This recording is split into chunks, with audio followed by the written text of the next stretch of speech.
We just want to thank everybody for coming.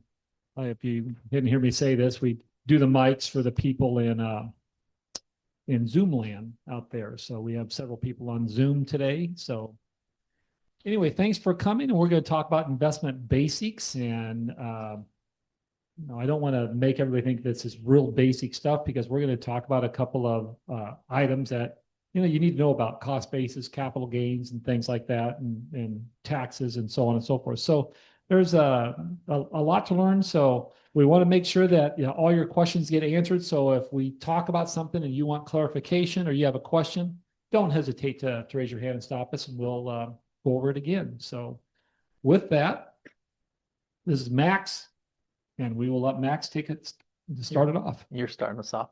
I'm starting this off. That's right. I did that this morning too. Yeah, 2 for 2.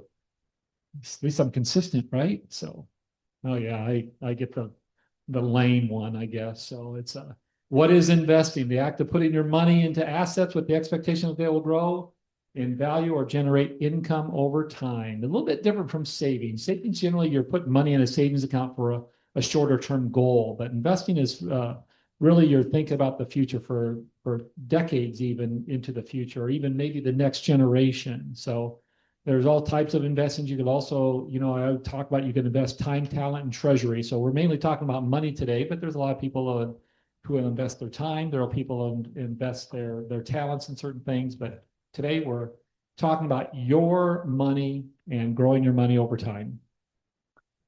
So the first concept we're going to talk about is cost basis. It's probably a term a lot of you have heard about, but excuse me, I'm going to do this.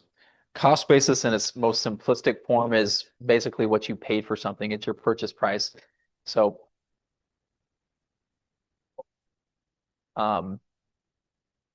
it's basically, again, what you paid for something, and there can be adjustments up or down depending on certain things that can happen. So, why cost basis is important? It's important because it determines if you have a capital gain or loss, which we'll talk about here in a second, but capital gains determine if there's any income tax that's going to be potentially paid. And cost basis is really important only for the non-retirement accounts. We're talking about non-IRA. Not sure why it's going like that. Non-IRA, non-Roth money. This is taxable accounts, taxable investment accounts. And it doesn't even have to be an investment account. You can have a farmland is always a good example too, is like just knowing what you paid for something or what you inherited something for is your cost basis. And we need to know that as far as when it is eventually sold to determine if there's any potential gain or loss on that. That bottom bullet point, reinvesting dividends, can increase your cost basis. So say you have a stock, you have Apple stock, not really a great example. They don't pay much of a dividend, but they pay a little bit of a dividend. So if you reinvest those dividends, it increases your cost basis because when you receive those dividends in a given year, in 2025, for example, you will pay tax on that when you file your tax return in here just in a little bit. So those dividends that you are reinvesting, you're paying tax on that, and it increases your cost basis. So that's one example of how your cost basis can change. Another example, just think of like your home, for example, too. On your home, if you put on an addition, a $50,000 addition, you paid $300,000 for the house. Now all of a sudden, really, your cost basis in the home would be $350,000. So it's just really important to know what your cost basis is, again, when it comes to the sale. So what that really kind of transitioned to is the next concept of capital gains. And what is a capital gain? That is simply, it's your selling price minus your cost basis. So you bought Apple stock for $100. Now you sold it for $400. You have a $300 capital gain. That is called a realized capital gain.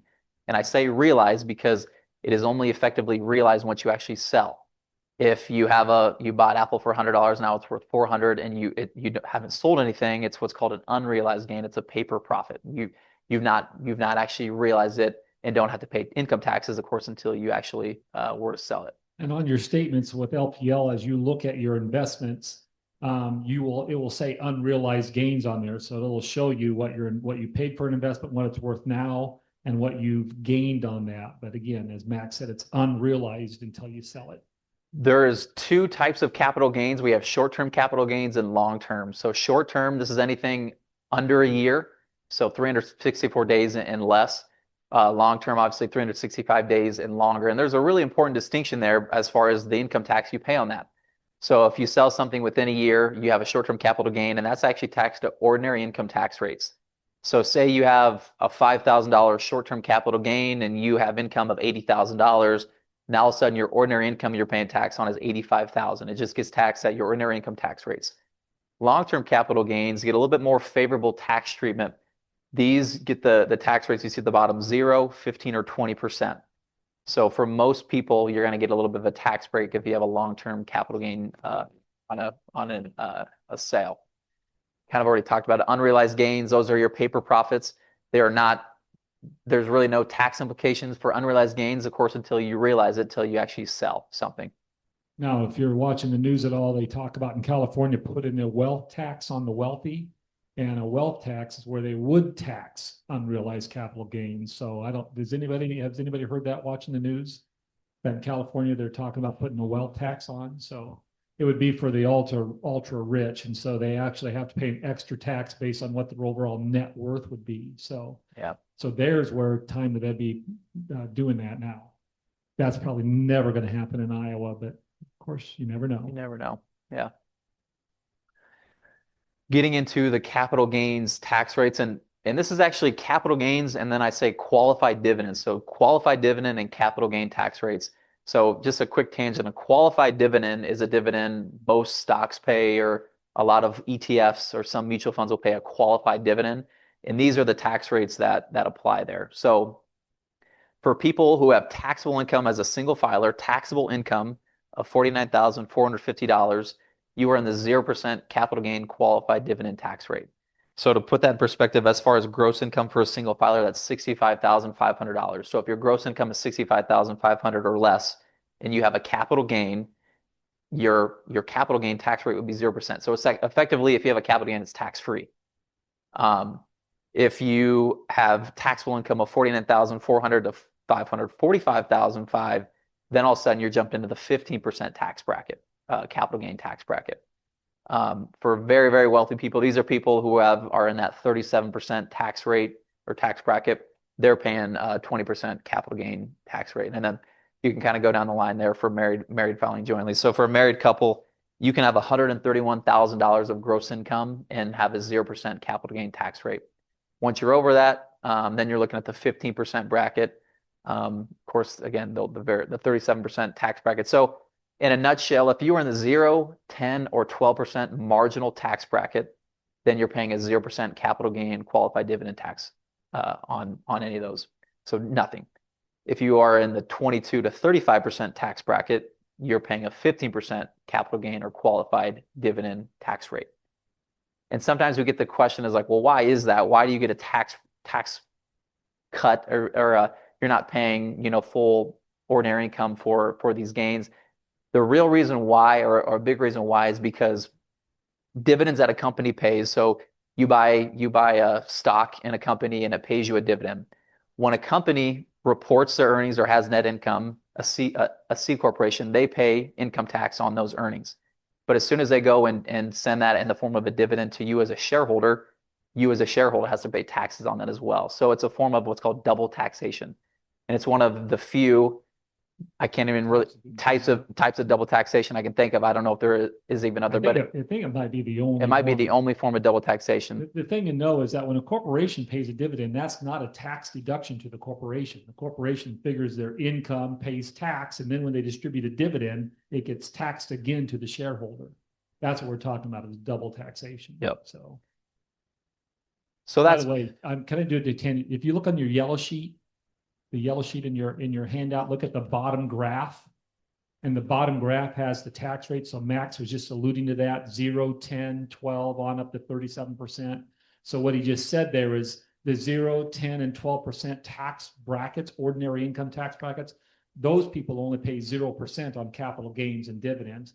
The people in the 22 up to the 35 pay 15. The people in the 37% bracket pay the 20% capital gain tax. So, sorry. Anyway, so that's the graph that you look at and what we're talking about right here. So and there are times, or say we have, and again, we're only when we're talking about capital gains and cost basis, it's really only important in that taxable bucket, that far left, as far as having an investment or asset in that bucket. We really don't entirely care in the tax deferred or Roth. It's always kind of nice to know what I paid for it, what my growth has been. But as far as taxation goes, that's where it's important. So that's always in the back of our mind as advisors, and we try to make that just something that's in the back of investors' mind is what you paid for it and when. And if you are looking to sell, or if we're suggesting maybe it's time to sell, just knowing what kind of tax implications that could have, because there's plenty of planning opportunities. I brought this up this morning, but you can have a what's called a capital loss, which you're probably all like, well, duh. So if you sell something below what you paid for, that's called a capital loss, and you can actually deduct that on your tax return, but you can only deduct up to $3,000 on your tax return. If you have more than that, it gets carried forward to future years. What you can also do is say you have an unrealized gain in one stock or asset, and you have an unrealized loss on another. You can sell this, realize a gain, sell this, realize a loss, and then kind of offset those gains and losses too, and then reset your cost basis. I brought this example up this morning too, but another thing we talk about, not only do we talk about realizing losses or what's called harvesting losses in these type of accounts, we also do the opposite, what's called harvesting gains or realizing gains. One other quick point too, this is kind of forgotten, even I think with fairly savvy investors, is another tax, kind of a hidden tax or forgotten tax, is a net investment income tax, the NIIT tax. This is an additional 3.8% income tax on top of the capital gains tax rate for higher income earners, people, single filers with modified adjusted gross income over 200,000, and married couples with over $250,000 of modified adjusted gross income. So effectively, for most people with income like that, you're looking at an 18.8% capital gain or qualified dividend tax rate. So that 3.8% actually applies to your interest, dividends, and capital gains. So all of that investment income. So now, before we go on to the next slide, one more thing I want to bring up is we keep talking about taxable income. So on your tax return, if you want to go look, taxable income is line 15 on your 1040 form. And everybody knows how much money they make gross income, but very few people really know what their taxable income is. And that's what we're talking about. That's the number you need to plot in those graphs. That's the number that determines what tax bracket you're in. It's taxable income, line 15 on your tax return.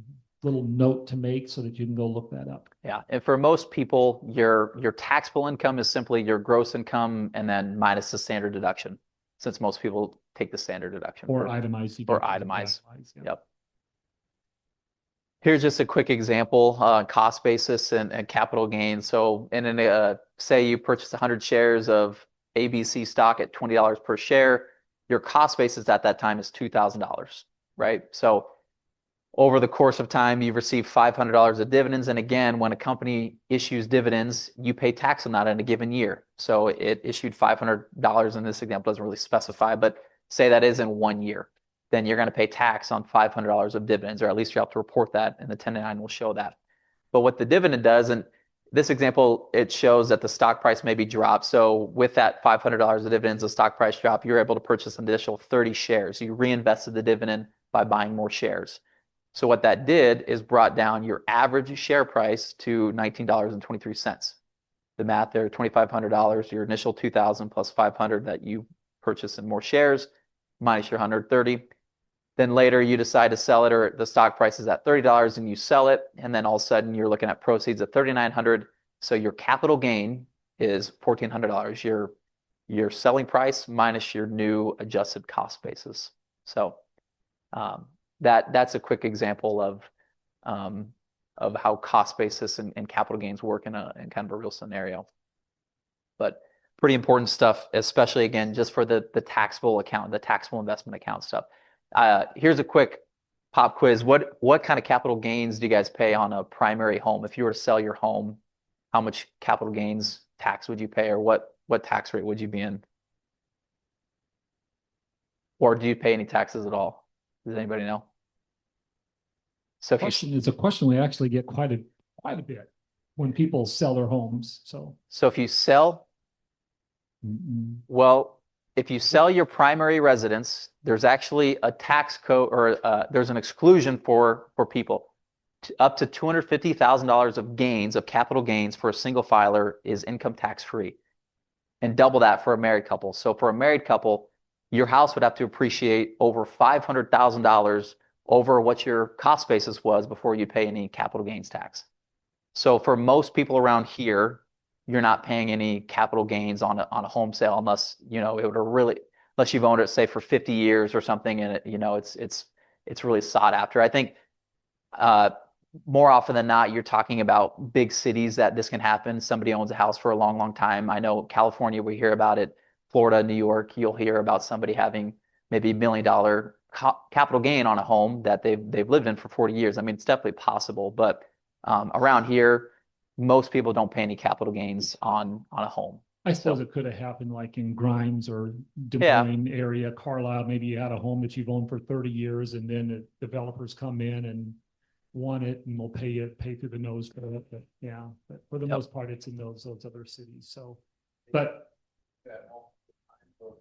you can, yeah. The rule states, and it's actually kind of goofy. It's that it only has to be your primary residence 2 out of the last 5 years, and you have to show that in your tax return that that's actually the address that you're filing from. So 2 out of the last 5 years. So it's a pretty lenient requirement. now, if you're in those high areas where it appreciates quite a bit, remember, it's what you paid for your home plus any remodeling costs. So if you paid $100,000 in an example, and then put $50,000 of cost, then your basis for your home went up to $150,000. So it's very important when you remodel is to keep that in a file. Even if you're keeping it for 20 years, you need to keep those remodeling costs there because it increases the cost basis of your home. One other quick point I want to bring up on cost basis. Has anybody heard of the term stepped up cost basis? So a lot of farmers are always very familiar with it. But stepped up cost basis, and I'll just have you look at the yellow sheet again on the taxable side. So when you inherit a stock, a home, farmland, and it's in that taxable bucket, you get a stepped up cost basis or date of death value from where, say, mom or dad when they died. So take, for example, your mom and dad purchased some farmland for $3,500 an acre 15 years ago. And then mom just passed away. She left it behind to you, now to you kids. It's worth $15,000 an acre. Your cost basis is $15,000 an acre, not the $3,500 that was initially paid for it.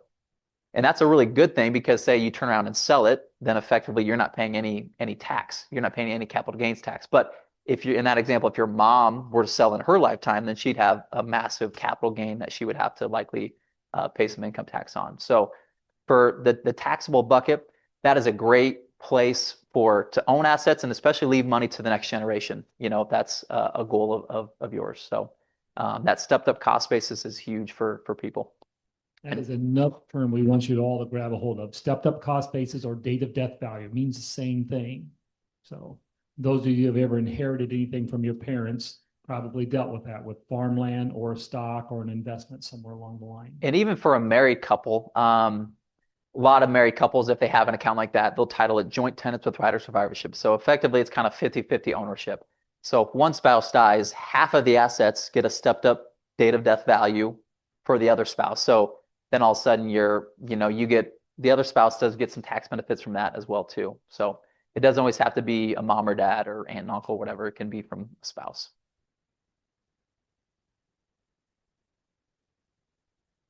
Well, this is me. The power of compounding. So compounding is just simply earning interest on interest. Did anybody not know that? Compounded interest just means you're earning interest on interest. Up here, we have an example of where we say, how long does it take your money to double if you leave the interest or the earnings in, the dividends in, and it just compounds over time? Well, a simple way to do it is called the rule of 72. You take 72 and you divide it by your interest rate, and that is the number of years it takes your money to double. So if you averaged 9%, how many years would it take your money to double? 8 years. If you made 10%, 7.2 years on down the ladder. Very, very simple formula. But the reason why this is so important is because when you leave your investments in and you leave your earnings in and you leave your growth in and you're letting the money compound on one another, it turns out to be very beneficial to you. Albert Einstein said the compounding of earnings is the 8th wonder of the world. Those who understand it, earn it. Those who don't, pay it. That was Albert Einstein, pretty smart guy. So anyway, so what's really important is that interest can be compounded or dividends can be compounded on an annual basis, a quarterly basis, a semi-annually, even daily basis. The more frequently that earnings compound, the better off you are, or the more money that you will make in the long run.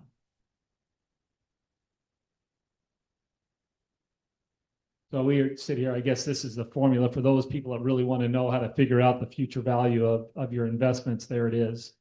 So future value, FV, present value is how much money you have right now. I is your interest rate, N is the compounding periods that you have. So if it's compounds monthly, you would have 12. And then finally, the number of years that you're putting your money in. But fortunately, we have really fancy calculators that help us calculate these. I've never had to longhand this thing out. I use my calculator to do that. And in fact, these time value of money, you can Google it and you'd get dozens and dozens and dozens of calculators online that you can do this. If you wanted to know, I have a 401k and I have $20,000 in there right now. And if I got 25 more years of work and I put this much money in, how much money will I have, when I retire? Those calculators are out there online. Just Google time value of money calculators and several of them will pop up. And so I find it very, very interesting. A quick story. My mom will know this one, but and of course Tim too. But the reason I want to be a financial planner is because Tim came and talked to my high school class about investing, and the concept that really grasped me was this whole time value money concept. I remember the whole calculation. He did a time value money calculation. Said, well, what if you put in $10,000 today, didn't touch it for 40 years, put it just in the S&P 500. So assume we're going to earn 10% a year, as the stock market has. In 40 years, that'd be worth $452,000 just by interest or not interest, but growth, just letting that growth compound. And that really kind of blew my mind. And he gave a couple other examples too. But I'm just like, how cool is that to put your money away and for it to grow like that over time? I mean, there's really nowhere else there's other places, but just a cool way for your money to work for you. And so I walked out and I'm like, well, I want to do whatever this guy does. So that's the rest is history. But that's what really, really caught me. Yeah, that was awesome. I'm glad we have. I'm glad I showed up that day at the school. Didn't skip school that day. So one of my clients is funny because I don't know, he's done very, very well with investings, and he calls his investments his employees. He goes, yeah, I got my 2 million, worth a couple $1 million. I got my 2 million employees out there working for me, so earning me extra money. So I always think that's kind of interesting. Would you flip back one more just see if something triggers me? I was just thinking, no, that's not it. Never mind. So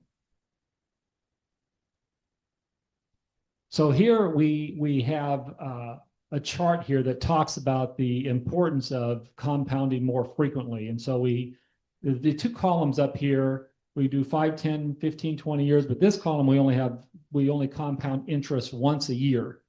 This column we compound interest or dividends or earnings 4 times a year.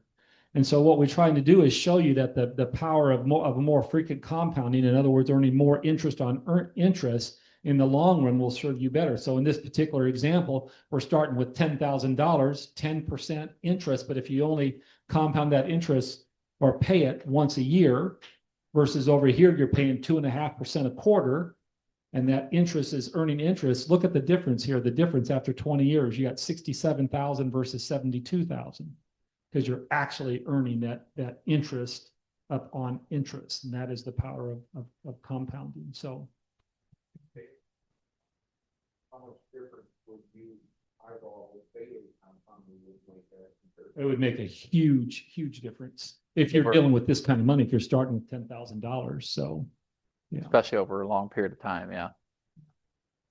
I know that what I was thinking, another example we give is to the high school kids is like, if you get out of school and you go get a job and you just invest $100 a month for the next 50 years, you will end up with $1.7 million at this rate of return, at a 10% rate of return. But you've only invested 60,000 of your own money. $100 a month times 12 is $1,200 a year. $1,200 a year times 50 years is $60,000. But yet your account is worth 1.7 million. That's the power. I think that was maybe another one or something like that caught Max's attention, caught my attention. So I wish somebody would have taught me that concept when I was 22 years old. So I had zero understanding of that when I was 22. Next, we're going to dive into the type of account you can invest in. And really there's three, and it's on your chart there: taxable, tax deferred, tax never.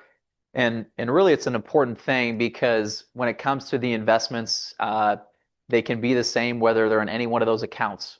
Really, there's no limitations, but the specific thing that we're always looking at is, well, what type of account is it in, and what's the taxation of that particular account or that investment in that account? Because there are certain investments that, like I said, you can have in every different account, but they might be more tax efficient in one account or another. So there are some caveats there. But the first one we're going to talk about is the far left, the taxable account or non-qualified. We have a lot of different names for these accounts, but non-qualified, taxable, brokerage. But everybody has a taxable account. Everybody has a savings account or a checking account. These are accounts, every year you get a 1099 from the bank that says how much interest you've earned. Might not be that much, but you still have to pay tax on whatever that dollar amount is. And can I just interrupt, because this is everything that we've talked about so far: the cost basis, the capital gains, all these concepts we've been talking about happen in this account. Yep. They don't happen here, and they don't happen here. So understand, it's your regular account, not your retirement account. It's your regular account where cost basis is important and capital gains is important. Take it a step further, morely on the banking side, money market accounts, CDs. These are accounts, again, that they pay interest, and you're paying tax on those in a given year that the interest is reported. You get a 1099 INT, again, that shows the interest.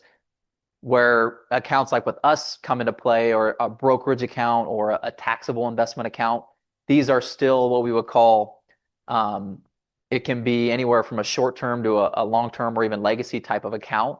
But it's an investment account that maybe we're trying to earn more on our money over the long run than we can in a bank, right? Than a CD or a money market. So these are accounts that we can go and invest in equities, bonds, other alternatives, just like we can in a Roth or a traditional IRA, et cetera.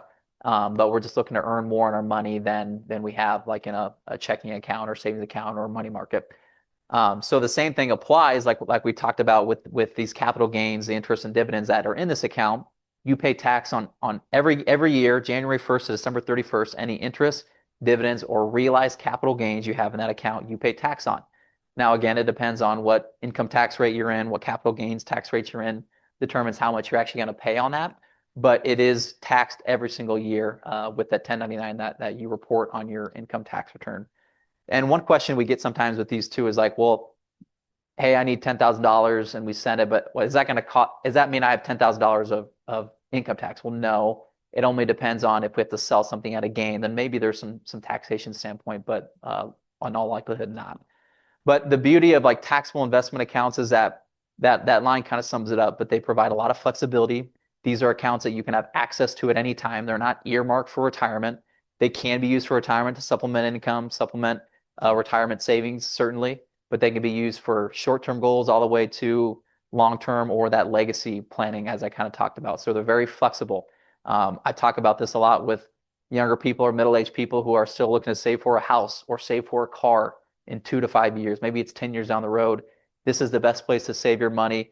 Earn more on your money than a checking account, a savings account again, but it's still going to be accessible. And then once you get closer to that goal, that 8, 9 years down the road, then all of a sudden we dial back the risk and we get more conservative as you get closer to the needs. Liquidity, that's a big one too. Liquidity just simply means how easy is it to access my funds.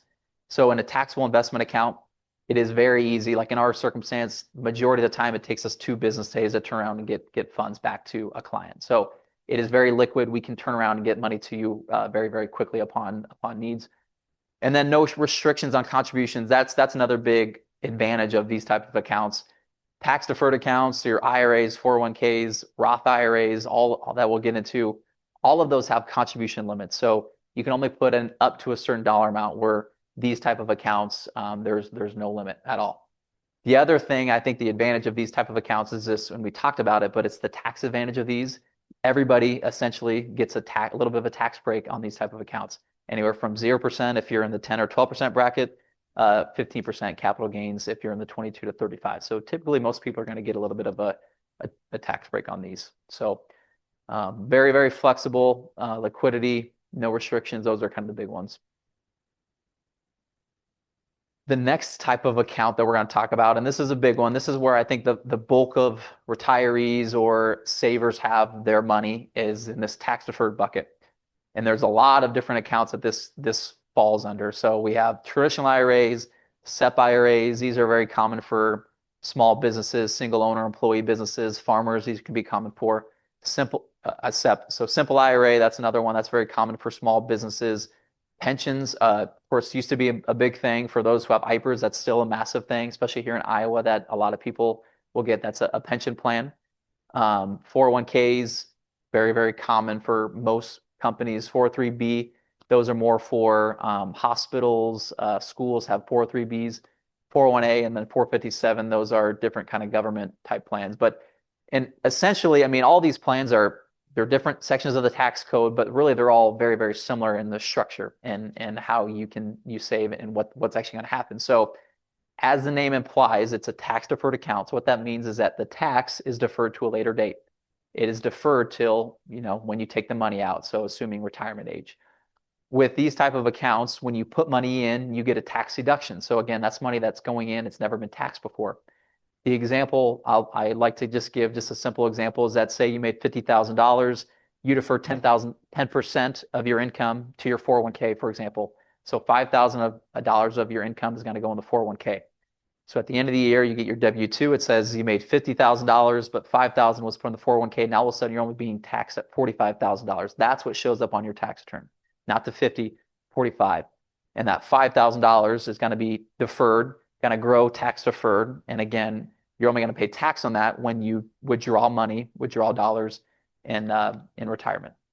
Now, if you do take money out before 59.5, there's just a penalty. You actually can take money out before, but once you hit the 59.5 age, you can take money out of these type of plans penalty free. And as I say that, every plan has some different nuances and rules that you have to be aware of, but that's just a generalization at 59.5. So very, very common thing. I mean, when retirement plans first came around, this was the only place people could save money.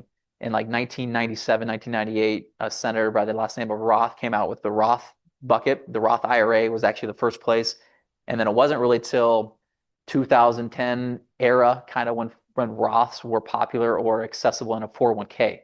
So that's why my generation, I mean, we have total access to these, but before that, it wasn't always widely available or maybe even popular. The whole idea too behind the tax deferred account is that you put money away when you say you're in the 22% tax bracket and your earning years are 24.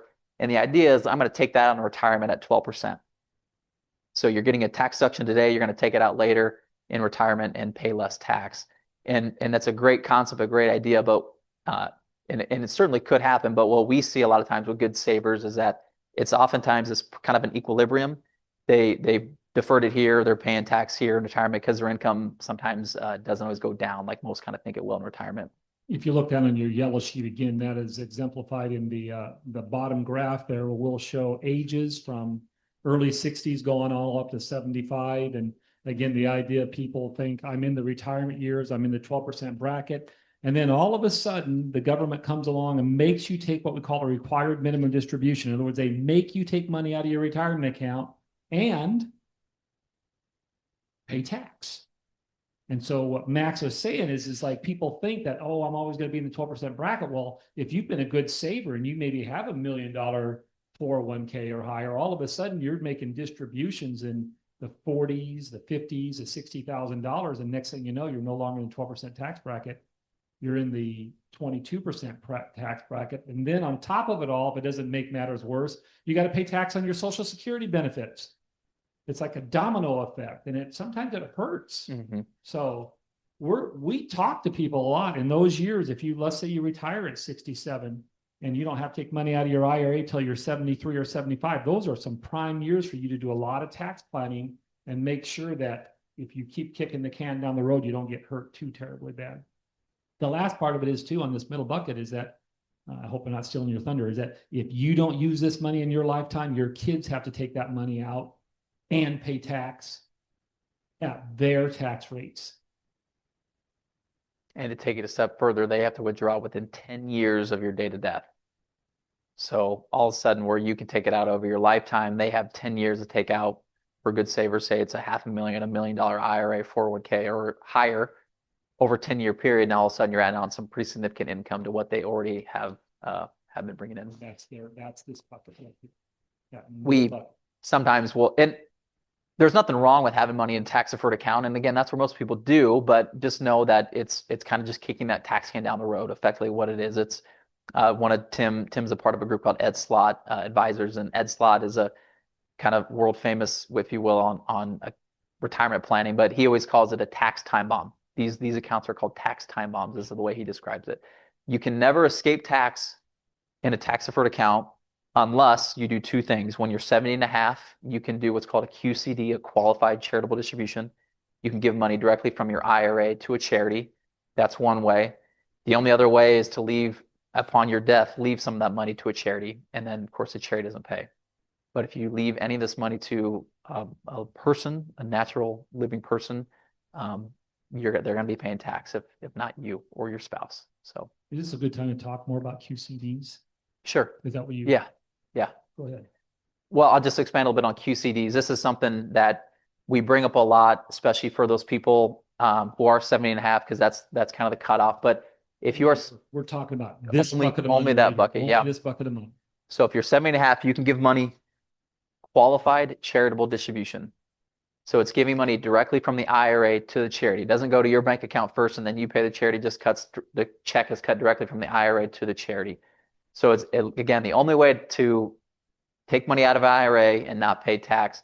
So the benefit of that is, well, there's a couple of different, but most people anymore don't itemize their tax deduction or don't itemize their deductions. So you're not getting a tax benefit by giving to charity.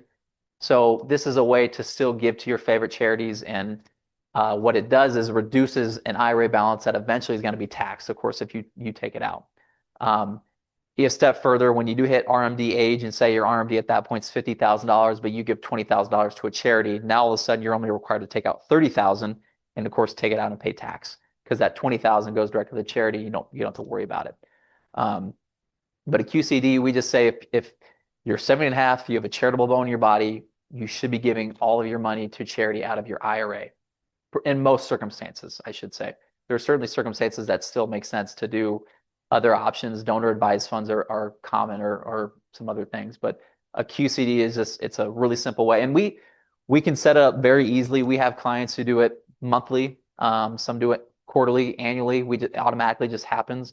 We actually have the ability to give clients checkbooks so they can write a check directly out of their IRA.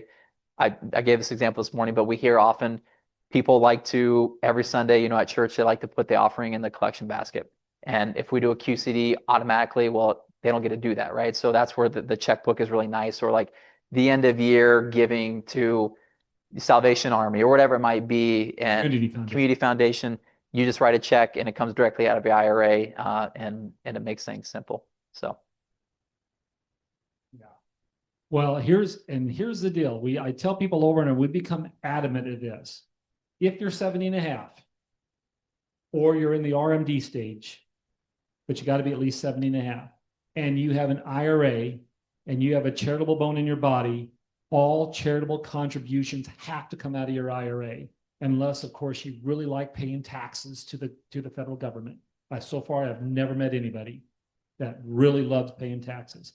So I have become adamant in telling people that all charitable contributions, once you hit 70 and a half, come out of your retirement plan, your IRA, not your Roth, but your IRA, your taxable, your tax deferred bucket, that middle bucket. That makes sense? The final bucket, and what I would say is Tim and I's favorite bucket of money, would be the tax never or Roth bucket. And we have to say tax never if, because it is a big if. It is tax never if you are 59 and a half and you've had the account for 5 years. Those are the two caveats. But assuming you qualify those, all the money in that tax never bucket, the Roth bucket, is going to be completely tax free.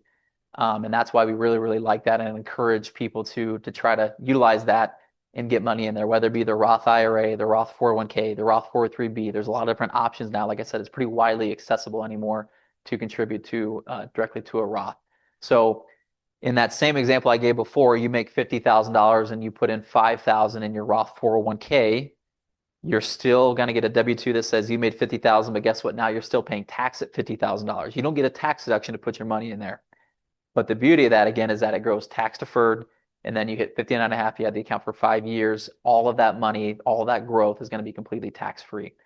So it's just a really nice, it's a really nice place to have money, especially in retirement, because it gives you the flexibility to take out lump sums or have that slush fund that you know you can access and never have to worry about income taxes. And I talk about this too with people who are determined or thinking about, well, should I go pre-tax or Roth?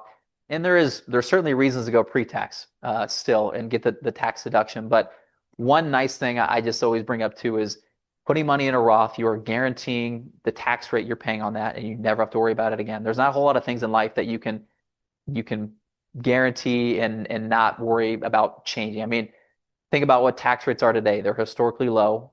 So you put your money in a Roth bucket, you lock in your tax rate, and you never have to worry about what your tax rate's going to be with the Roth money, at least in retirement. Because we always say tax rates are, it's in the law, but penciled in because it can certainly change. And so what our tax rate's going to be in 20, 30 years, we have no idea. But if you put money in a Roth, I don't care. Guess what? I don't care. So there's a couple different ways. So we have them here. The Roth IRA, the max you can put in if you're under 50 is $7,500 in 2026. If you're over 50, $8,600. That's from last year. Yeah. Last year it was 7,000 and 8,000. This year it's 7,500 and 8,600.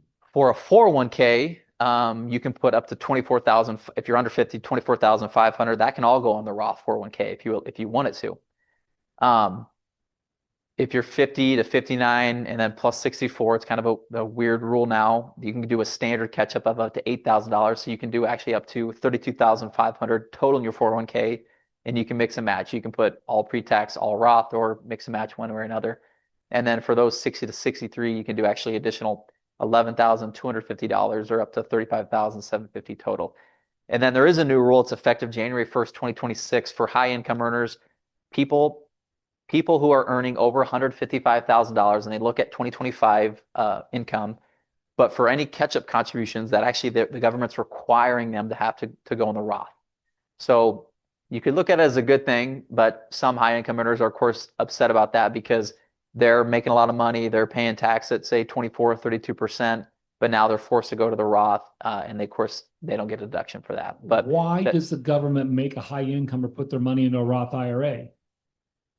Look at the top arrow right there. Contributions into Roth IRA and the Roth 401k are made after tax. So the high incomers that are in the 32, 35, 37% are paying that kind of tax rate on that money that goes in there. Yep. The politicians are always thinking about today. They never think about tomorrow. They're just thinking about today and they want to get paid now. So there is just a quick point too. There is a certain dollar amount that if you make over a certain dollar amount, you can't contribute directly to a Roth IRA. We don't really have the numbers in here, but there's ways around that. There's things called a backdoor Roth that we'll look at for people if it is allowable. But anyway, yeah, if you make over a certain dollar amount, you cannot directly contribute to a Roth. You can still do a Roth 401k or a Roth 403b, but we're just talking about a Roth IRA. IRA, there's income limits. Yep. So Max, can anybody contribute to an IRA or a Roth IRA? No, to contribute to a Roth IRA or traditional IRA for that matter, you have to have earned income. So you have to have earned income from work, self-employment income, if you're actively involved in, like a property, something like that, but you have to have earned income in order to contribute to a Roth. Is Social Security earned income? No. No. Is rental income? No. Unless you're actively involved. How about IPERS? No. Farm rent? Nope. No. You have to earn it, or you have to have a spouse that earns it. Yeah. Okay. Doesn't have to be you. Doesn't have to be you. If you have a spouse that keeps working, you could put money into an IRA if you have a spouse that's working. So Sherry, if you want to put money into a Roth IRA, or you tell him to go get a job. Yeah, exactly. You're officially retired. Yeah, he's retired. So yeah, it's not so bad, but yeah. Roth IRA, correct. The spouse can make a spousal contribution based on the spouse that's working.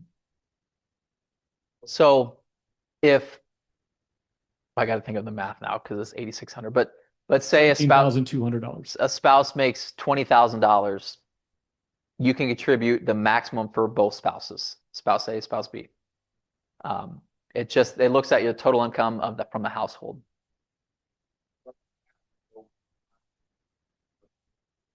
Well, it depends on how much money you make. If you're making $20,000, you can max it out. Both.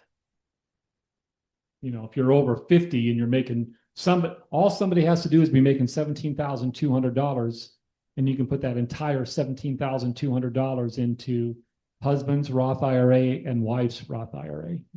Ladies. Correct. That is correct. Yep, correct. But let's say you only made $10,000, then you can only put $10,000 in. So you have to at least make that. But the key is earned income. Earned income it's one of probably the most misunderstood terms that we use. Earned income. It has to be income that you made from earning it, mean working, not passive income. Passive income is income you get from not working. Now, some people will, well, I work for that Social Security. I should be counted as income. No. IRS does not recognize that. So, okay.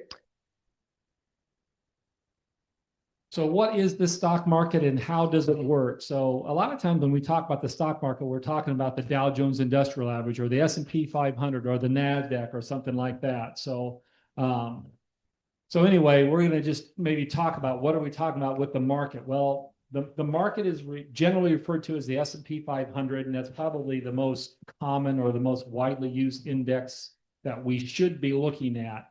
But the news media is always reporting the Dow probably first and talking about how the Dow Jones Industrial Average goes up and down.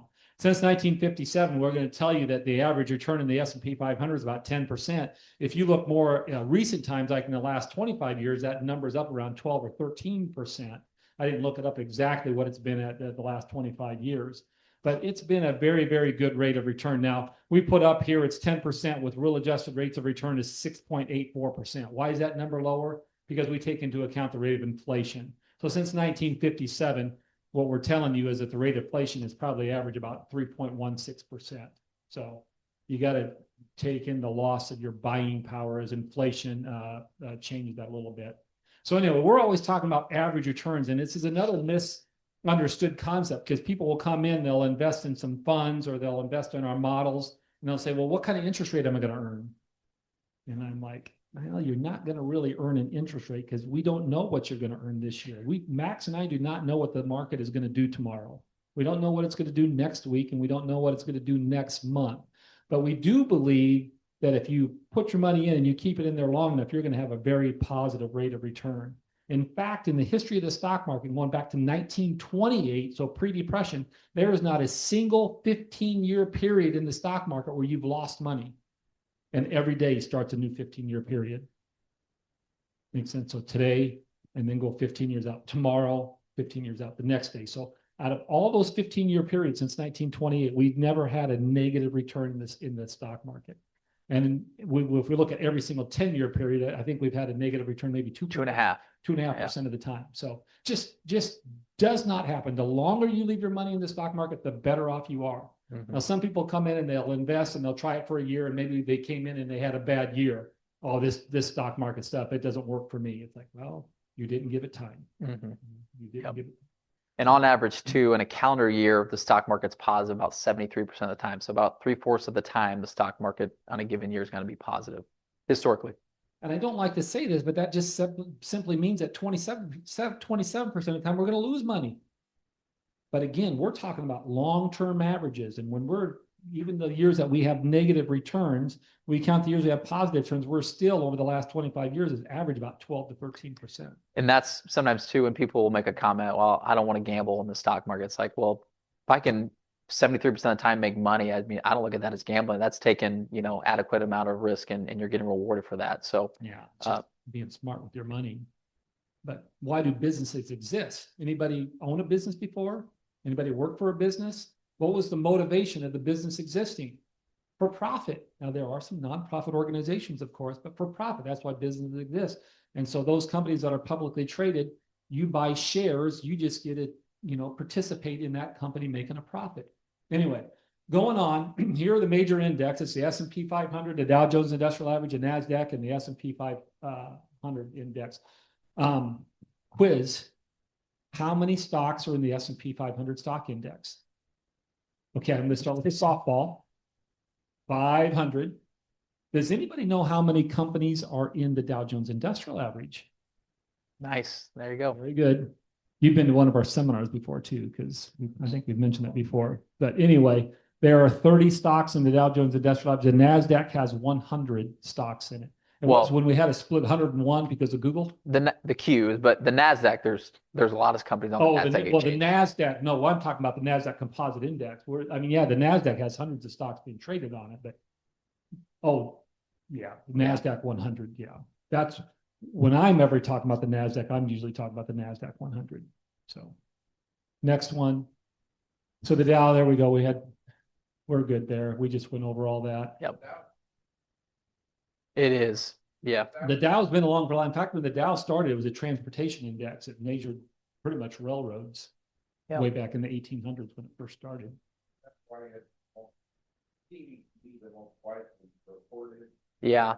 So, it's the easiest to track too, because it's $40,000 or 45,000, and and people those they always they have these landmarks for the Dow, where the S&P 500 is at 7,000 or something right around there. It's like, well, that's doesn't really perk too many people up. But yeah, that's the biggest reason why that it's been around the longest. It is to me an irrelevant stock index, because not only is there 30 stocks in there versus 500 to the S&P or the Russell 2000 stocks. Above that is that the other indices are market weighted, meaning the bigger the company, the more pull it has to the index. So NVIDIA, the biggest company in the world, $4.5 trillion company with a T. The NVIDIA's market fluctuates on a day-to-day basis. It's really going to move the market because their market cap is so high.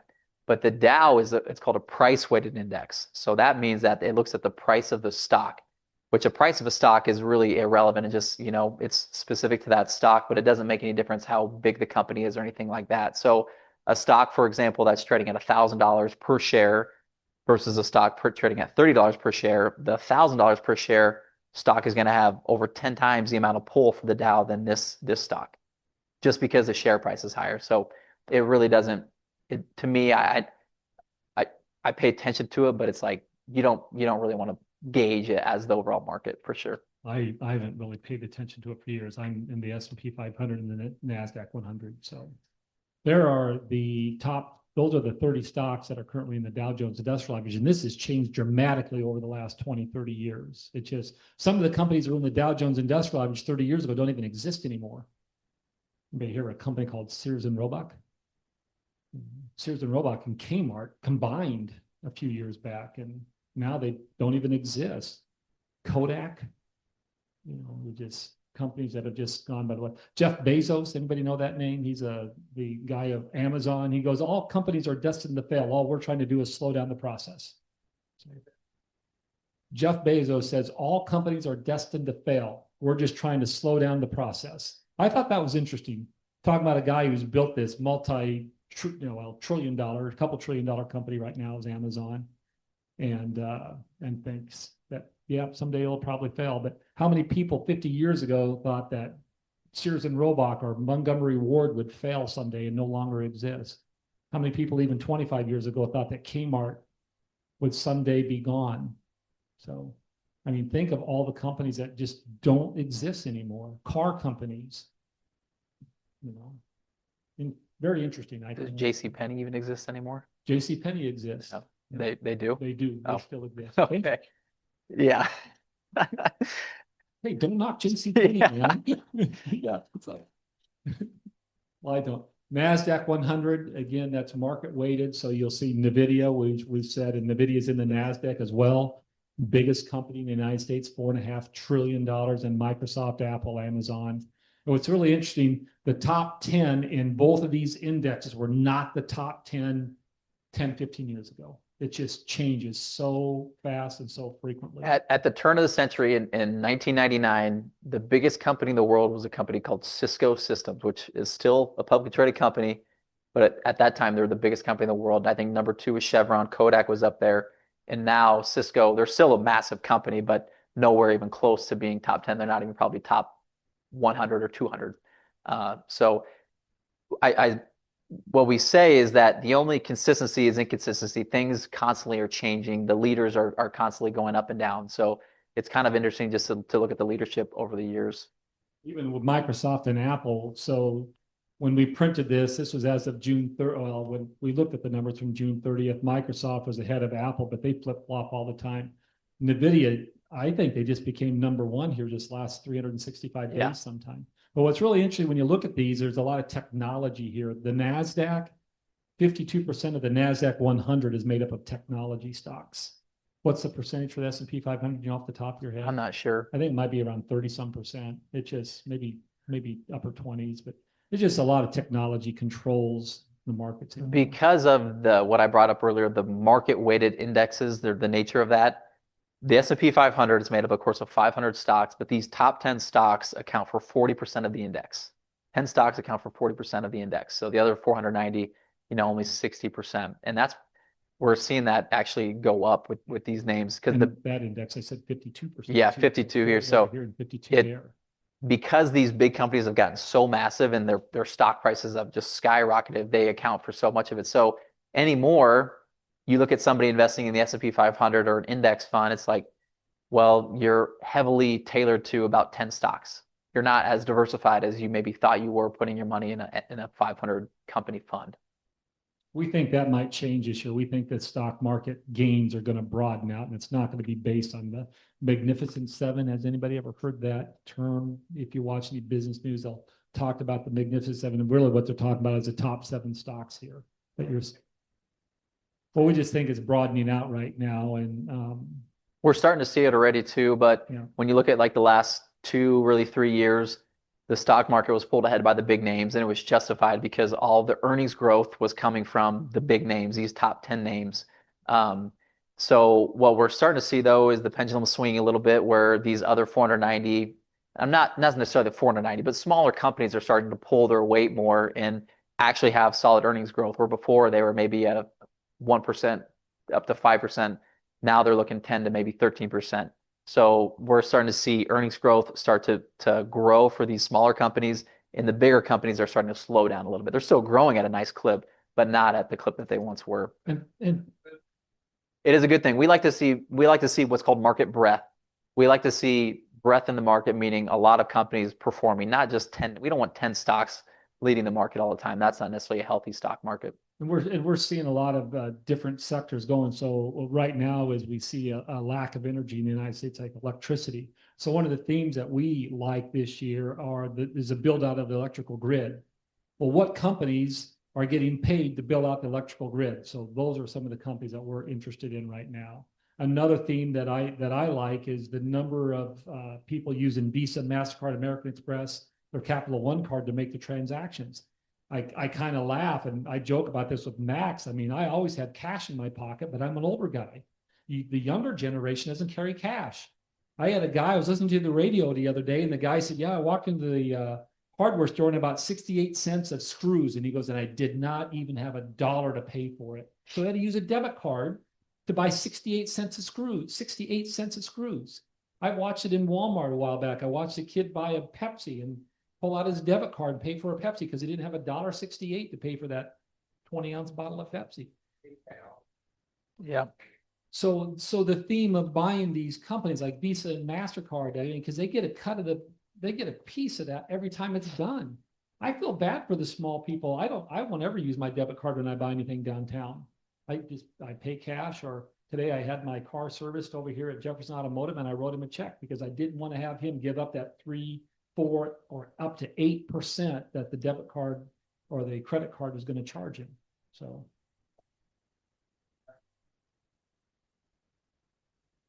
the restaurants are doing that. They'll charge you an upcharge about 3 or 4% to do that. So anyway, it's a thing. I mean, I still use my debit card and credit card enough, but it's the way it goes. So it is 6 o'clock. Anybody needs to leave, but we'll just keep. We've got a few more slides here. Slides yet, so we'll finish this up.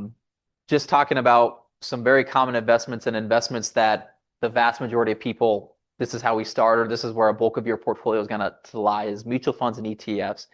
And really, in a nutshell, what these are investments that you kind of pool your money together with other investors, and it's a way to purchase a number of different securities. And when I say securities, that can mean stocks, bonds, or other assets in one particular fund. So it's a way to spread out your risk in just one investment.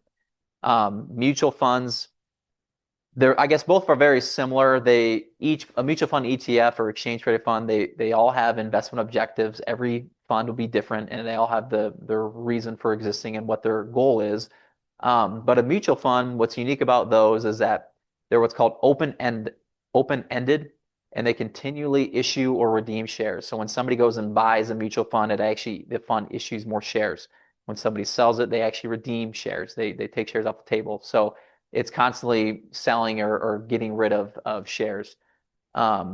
Mutual funds are priced once a day at 3 o'clock when the stock market closes. That's what you know a mutual fund is going to be priced at. If you buy $5,000 worth, or I should say, if you buy 1,000 shares of some mutual fund on a given day, you don't know what it's going to be priced at till 3 o'clock, or in most cases, actually the next morning when it reports.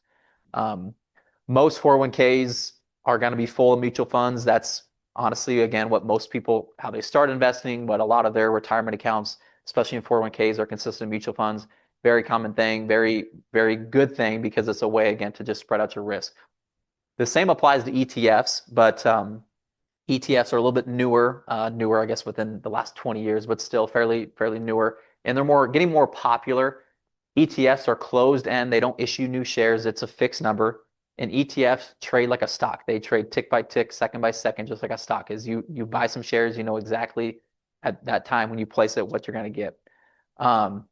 ETFs are going to be a little bit lower costs in general than a mutual fund. Every mutual fund or ETF has a fund company who runs the fund or manages it, and they charge an internal expense ratio. So in general, an ETF is going to have a smaller expense ratio.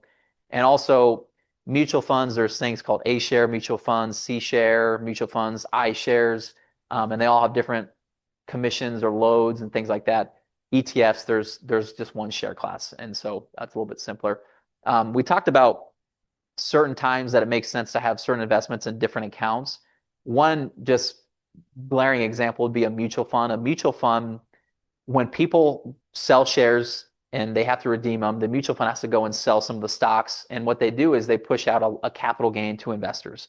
So if you have that in a taxable account, that left bucket, if you have a mutual fund in a taxable investment account, you might not actually sell the mutual fund, but the fund distributes a capital gain to you as the investor. And it might be short-term, it might be long-term, and you have to pay tax on that. So they are really a tax inefficient investment to have in a taxable investment account, where stocks are extremely tax efficient. ETFs, the vast majority of them are tax efficient because they don't push through capital gains. They might have a dividend. Very rarely you might see an ETF pay through a capital gain distribution, but the majority of them are pretty tax efficient. So that's another reason why, in most cases, we like ETFs. But there are certainly reasons to look at mutual funds. And I think Tim brought up this earlier. There's about, say, 30,000 mutual funds, 35,000 mutual funds. There's all share classes, and there's thousands of ETFs, and it's growing by the day. So I actually saw that in a mutual fund years ago. I saw it was one of those bad years where we lost money, one of those 27% of the time. And the client got a 1099 from a capital gain distribution in a year that he lost money and had to pay tax, because he had the mutual fund in that taxable bucket. That's why, if you've known me long enough, you know that I don't like putting mutual funds in that taxable bucket, because as Max said, they're tax inefficient. I don't mind mutual funds in the IRA or the Roth IRA, but that bucket on the left, that taxable bucket, we don't like mutual funds. Very seldom will you see me ever put a client's money in one of those. Won't spend too much time on this, but just talking briefly about a bull versus bear market, just a term that you kind of hear about the market. Oh, we're in a bull market. What does that really mean? A bull market, it just means that the stock market's performing well. The economy maybe is performing well or doing well. We got a hot economy, or stocks are performing well. Earnings growth has been strong. Company reports earnings, and they're saying their guidance for the next quarters are going to look good. That's where we get to a bull market. Bull markets tend to be pretty long, actually. Really, technically speaking, we've kind of been in this uptrend bull market since about the Great Recession, since like 09, 010. But in between there, you do have occasionally some negative markets, some bear markets, but bull markets are just kind of just an uptrend, strength in the stock market. Conversely, a bear market, the true definition is a 20% drop peak to trough. So 2022, for example, we would have seen this. The stock market was down 25% peak to trough. We finished a year down 20, but at one point we were down 25%. COVID, the stock market was down 35% over a 6-week period, and of course it came shooting back. 07, 08 during the Great Recession, the stock market was down 55% from peak to trough. So that would have been an extreme bull market, or excuse me, bear market. In fact, the worst bear market we'd seen, I think, since the Great Depression. It might have been, at least in the essence, well, in some of the bigger indexes. So I remember it well. I can even tell you the dates that it started and the date that it ended. And I remember the day that it ended. I did not sleep that night. It was a horrible night of sleep. Just when you thought the market couldn't go down anymore, it went down 10%. That was March 9th, 2009. Day I did not sleep. Anyway, some investment strategies, let's go over real quick. The first one we're going to talk about is dollar cost averaging. If you've invested in a 401k, a 403b, even IPERs into a pension, you've dollar cost average into the market. And this is where you put the same amount of money in at regular intervals into your investment account. So, some people invest in their IRA that way. Some people invest in the Roth IRA. If you're investing in a 401k or the thrift savings plan or 403b, this is generally the way you've invested. So overall, the idea is that it reduces overall price volatility. If you start investing, say, I'm going to invest on the same day every month on the 22nd of every month, and you just invest it like clockwork, like it came out of your checking account like a bill. It just is a very disciplined way. Because if you're always waiting for the right time to invest, guess what? You'll never invest. So, because like I said, how many knows what the market's going to do tomorrow? Nobody does. So anyway, this is discipline when you do that. So anyway, so I'll give you an example here. In this example, we're telling somebody is like $10,000, but it works the same whether you're investing $100 a month or $10,000 a year. In this example, we'll pretend it's $10,000 a year, and you put money in, and let's pretend that your share price of your mutual fund or whatever you're paying was $10 a share. Well, how many shares did you buy? You bought 1,000 shares. The next year rolls around, it's January 22nd, you're going to put $10,000 in again. So this year, when you put $10,000 in, the share of your investment is $15 a share. So how many shares did you buy? 667.67 shares. The third year, you put another $10,000 in, and the price goes all the way up to $20 a share. Well, with that $10,000 at $20 a share, you bought 500 shares. Now, there's two terms I want you to get out of here. There's average price per share and average cost per share. When you look at this, and if I ask you what's your average price per share, the answer is 15. Follow me. 10 plus 15 plus 20 is 45 divided by 3 trades. Your average price is $15 a share, but your average cost per share is $13.85. Why? Because you bought more shares at a lower price and fewer shares when the price was high. So your average cost per share is lower than your average price. And that's what the whole idea behind dollar cost averaging is. You're buying more shares when the price is low, fewer shares when the price is high, and over the long haul, then it will decrease your average cost per share. Dollar cost averaging, that's another concept to understand. And if you're talking to any children or grandchildren about investing, this is a concept that you want to go over with them. It's dollar cost averaging. It really does create discipline. Anybody who's ever invested in a 401k, it's coming out of your check and you don't even think about it, do you? It's just a line item on your check stub. And what a way to invest. Mm-hmm. So buy and hold strategies. A lot of people will buy a stock and they'll hold it for a lifetime. Max is going to tell a story a little bit about Berkshire Hathaway. In fact, just go ahead and tell it right now, where somebody bought a stock, they held it for their life and then died. Yeah, yesterday, Tim and I were at a conference and we were talking to an advisor. He was working with a client. He's from the Omaha area, and a lot of people, of course, in the Omaha area have owned Berkshire Hathaway stock for years. So this particular client, she's 80, and her father had purchased Berkshire way back. I think he's owned it since the 60s or 70s or something like that, and just accumulated it. And on his deathbed, he told his daughter, never sell this stock. So she didn't. She listened to him. Now she's 80 years old. And the reason he's telling the story is because they're doing another strategy now. But at this point, 80 years old, now that Warren has stepped away, he's finally retired. He's like, herself and a lot of other people are finally parting with the idea of like, well, maybe I can sell some shares just psychologically now that Warren's gone. But anyway, she was going to do something with a third of her Berkshire stock, and a third of the stock was worth $18 million that her dad had purchased way back. That had, I mean, Berkshire stock has had unbelievable performance over the years too, but a third of her Berkshire stock was worth $18,000. So it's just pretty incredible. An example of a buy and hold, and of that. That's an example over 2 generations too. You know, you think about her dad having it, and now her. Another example I'll bring up, and Tim had a client. Tim bought $10,000 worth of NVIDIA stock for a client in 2017. And NVIDIA, you remember, is the biggest company in the world now. 2017, it was not. It was not that it was a small company, but probably a $10 billion company at that point. Well, that $10,000 of NVIDIA stock that Tim purchased for this client is worth $750,000 today. So and this is in a taxable account. Unfortunately, this isn't in his Roth IRA or IRA. This is in a taxable account. So he has a massive, massive gain, a $740,000 gain in this stock. And honestly, I can't imagine he might look to sell. We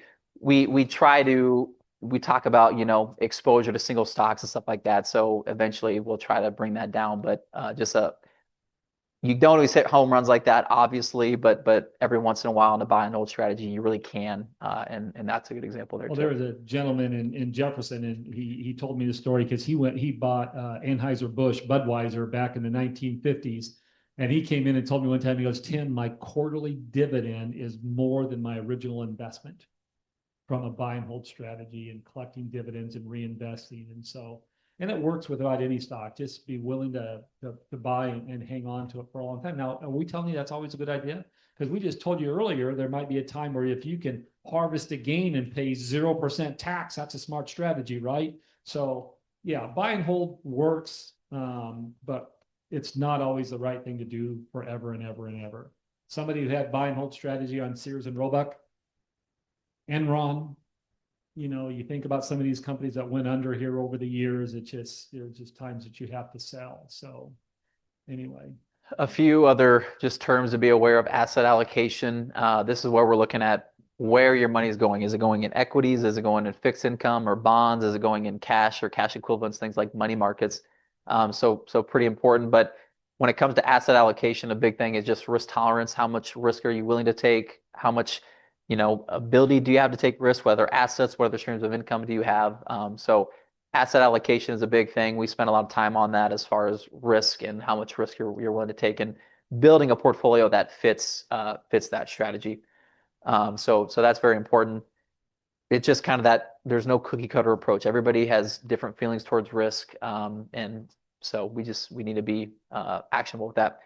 Diversification, we all know, don't put your eggs in one basket. We've all heard it. This is where mutual funds come into play, ETFs. We like stocks though too, but just spreading your investments around and having assets that are what we call uncorrelated to one another, or have little correlation, meaning the price of Apple stock has no bearing on how Casey stock performs, right?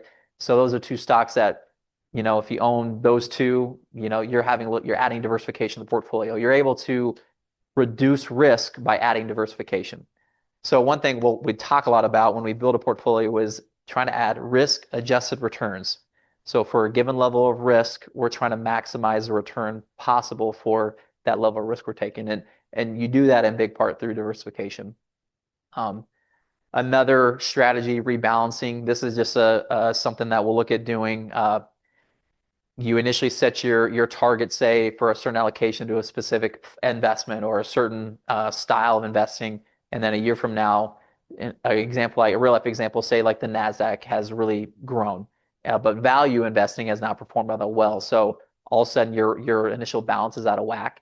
So we could look to rebalance that, get that back to our initial intended goal, and that's a way to reduce risk and just get you back onto that initial goal or initial allocation that you would kind of set.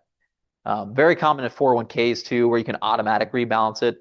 We talk about this, at least annually with clients. Just maybe it's a good idea to let's take some profits here, reinvest in something here, and try to reduce our risk if possible. Talking through some behavioral considerations.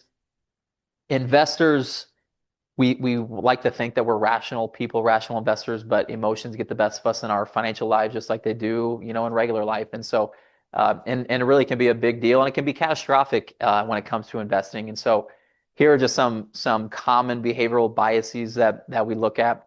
Loss aversion. This is one that it's when you just cannot stand locking in a loss. So the example would be buying something at $10,000 and then now all of a sudden it's worth 7,000.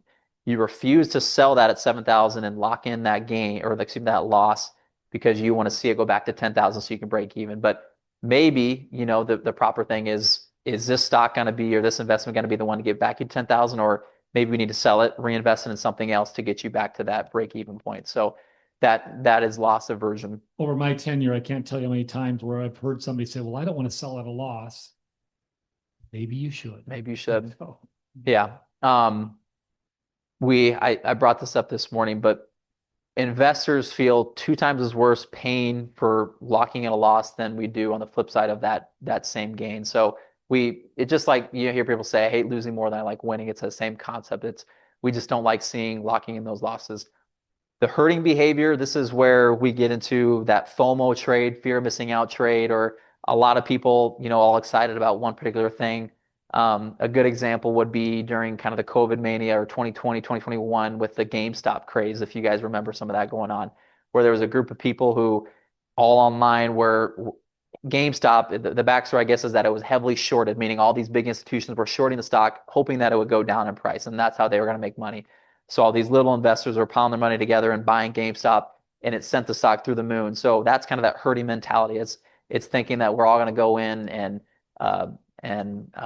try to prop up the price. But guess what? GameStop, it did go up, but then it came plummeting down, and those who were left holding the bag are the ones who really, really lost out on that. Anchoring is where we have a price target in our mind, or maybe it's even just our initial purchase price for a stock or an investment, and we hang on to that, and we're not going to sell it till it reaches that point. And again, and maybe it never does, So it's just we hang on to a certain price point that we're looking to sell something at, or even buy that, and the same applies there. Confirmation bias, as the name implies, it's just seeking out information that already justifies what you already think or what you think you know. We know this is true in other parts of our lives too, but financial lives for sure too. It's only finding articles say that the stock market's going to be wonderful this year. It's going to be up 30%. Or, if you're thinking the market's going to go down, only finding things that there's cracks in the market and things are going to be horrible. So just reading on things that just confirm what you already are thinking. Emotional investing, this is where, all these are really emotional investing tactics, but it's just not letting emotions get the best of you really when it comes to investing. And I think that's part of our job too, is just try to be that liaison to take emotions out of it, because times can get tough in the market. I mean, earlier this year, the market was down 19% in about 6 weeks. That was a little crazy. There were some people who were a little panicked. 2022, the market was down 20%, January, December 31st, COVID again. So it's just a matter of not being too emotional. Just remember to stick to your goals, stick to your plan, and don't make a knee-jerk reaction one way or the other. Just trying to stick with it, because making emotional investing decisions typically does not work out in your favor. And yeah, we've seen that over the years too. Strategies, develop a plan, stick to it, as I kind of talked about. Automate your investments. The dollar cost averaging approach is a great way to do it. Set and forget it. Out of sight, out of mind. Don't even see it. Don't miss it. Diversify. That's a big thing. Try to reduce risk.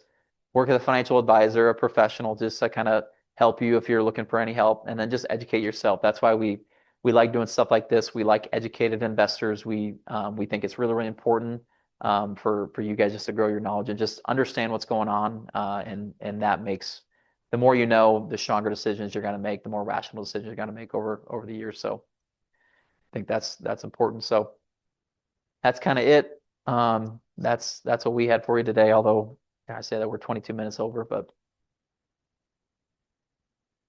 Anybody have any questions about anything at all? And if you want to ask when we meet one-on-one, by all means, jot your note down and we'll go over these concepts. Here's all of our disclosures.